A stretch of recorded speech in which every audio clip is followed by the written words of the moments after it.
Hey, welcome back to another Just 5 Mins. How are you all out there? Or maybe the one person that is listening, or is that just a voice in my head? Quite possibly.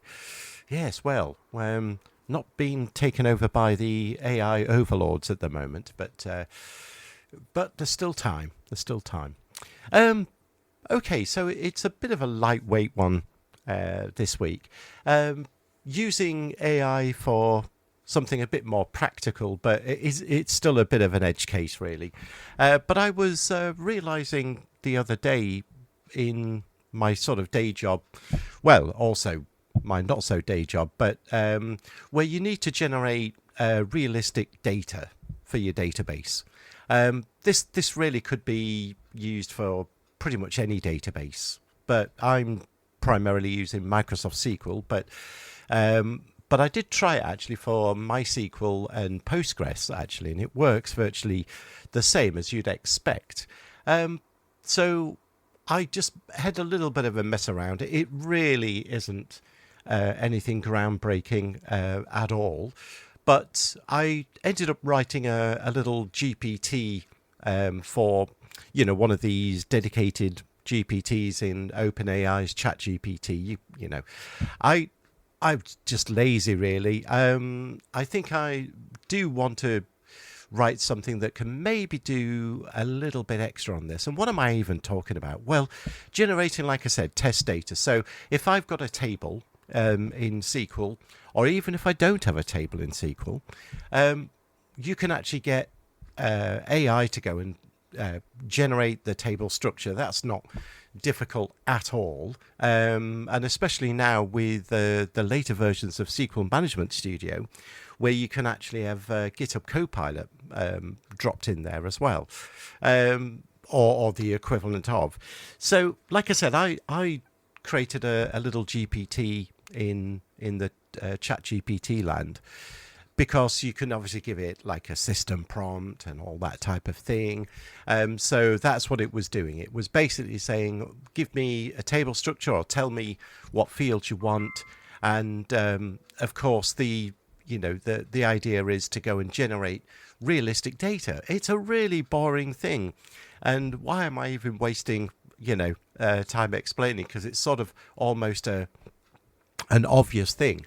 But I was quite surprised because in the past, I've had to use, what was the product name? Redgate, I think it was, wasn't it? Their SQL tool belt, which I still think is really great, just for an indie sort of developer or someone who casually uses this stuff. It's just a lot of money. But for a business, it's probably a no-brainer. But one part of that was the data generator. So you could say, here's my table, go and generate 10,000 rows of realistic data. Of course, these days you don't need that. And I was really surprised with it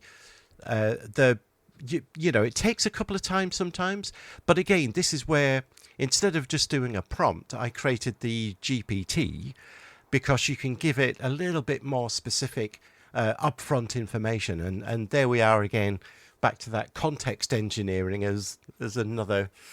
Oh crikey, all these phrases. But it is true. The more context you can provide, the better the results. So that's what I did, and I've done it on a few tables now to generate realistic looking data. And again, you can be specific. It'll pick up the data types of those fields and realize, okay, if it's a money field, I need to generate something that looks like money. But you can also actually say that money field is whatever, turnover or something like that. So it's got a rough idea about what that would look like. Same thing with any of the other sort of data type fields. But it was surprisingly good. And like I say, the GPT was nothing more than just having a system prompt to actually give it some guidance, to make sure that, make it realistic, blah, blah, blah, all the rest of it. And sure enough, it's just an output that you get back straight as a SQL that you can insert into your table. Or indeed, it could have generated the table in advance, of course. So it's a really basic sort of one, and again, really not groundbreaking, but it was one of those like, oh yeah, hang on a minute, why do I need to go use a tool to go and do the data generation? AI can do that. And I did. I actually tried. One last thing I'll say is that I tried generating 100,000 rows with fairly meaningful data, whatever it was, sales data or something, I can't remember actually, but it had the usual sorts of things, and it was really good. And interestingly, the very last thing I'll say is that I said I want to create like other joined tables.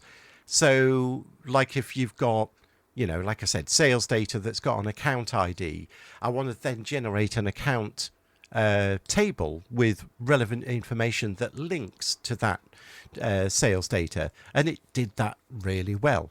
So there you go. I think it's quite basic, quite boring, but a real sort of advantage of using some AI in a very simple way, but actually can save you a lot of time and of course money if you don't want to purchase those tools. So there you go. Almost 5 minutes. Well, actually it's 6, isn't it? 6.5. I will stop talking, and I hope that you've had a good day, a good week wherever you are, and we'll catch you on the next one.